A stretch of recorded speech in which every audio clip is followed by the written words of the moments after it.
Assalamualaikum warahmatullahi wabarakatuh. Perkenalkan, nama saya Zahra Sabina dari 10 Akuntansi 3. Saya akan menjelaskan materi sejarah tentang pergerakan nasional dan pengaruh kolonialisme terhadap bangsa Indonesia. Yang A. Perjuangan melawan kolonialisme. Yang pertama, sebelum tahun 1908, yaitu dipimpin oleh raja atau bangsawan, bersifat kedaerahan. Perjuangan dilakukan secara fisik atau bersenjata, terfokus pada pemimpin karismatik, bersifat reaktif dan spontan.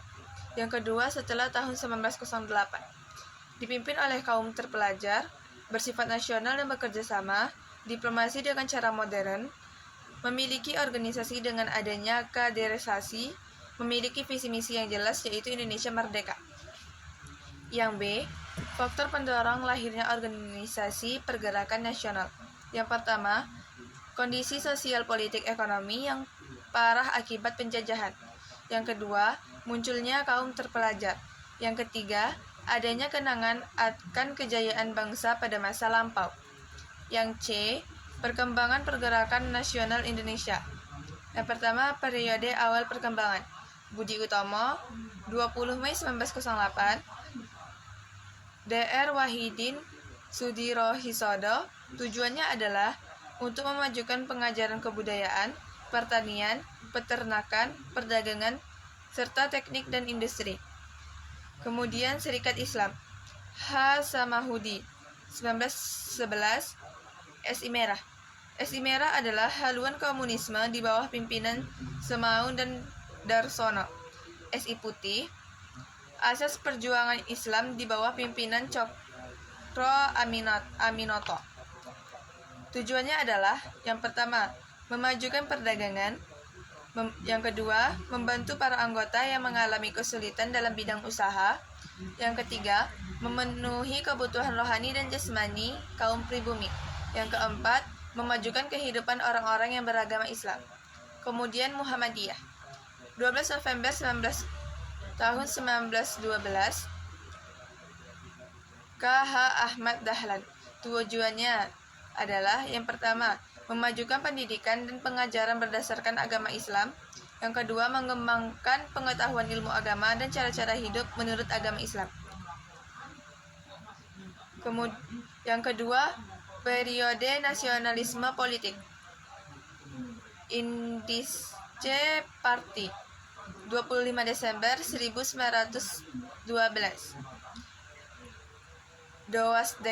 Doasdekker, Suwardi, Indische Los van Holland atau Indonesia bebas dari Belanda. Yang kedua, Indi for Indians, Hindia untuk orang Hindia. Tujuannya adalah, yang pertama, menerapkan cita-cita nasional. Yang kedua, memberantas kesombongan sosial baik dalam pemerintahan maupun kemasyarakatan. Yang ketiga, memberantas usaha yang membangkitkan kebencian antar agama satu sama lain. Yang keempat, memperbesar pengaruh pro-Hindia di pemerintahan. Yang kelima, mewujudkan kesamaan hak bagi semua orang India. Yang keenam, memperkuat pengajaran untuk kepentingan ekonomi serta membantu ekonomi yang lemah. Gerakan Pemuda, R. Satiman Wiryo Sanjoyo, tahun 1915.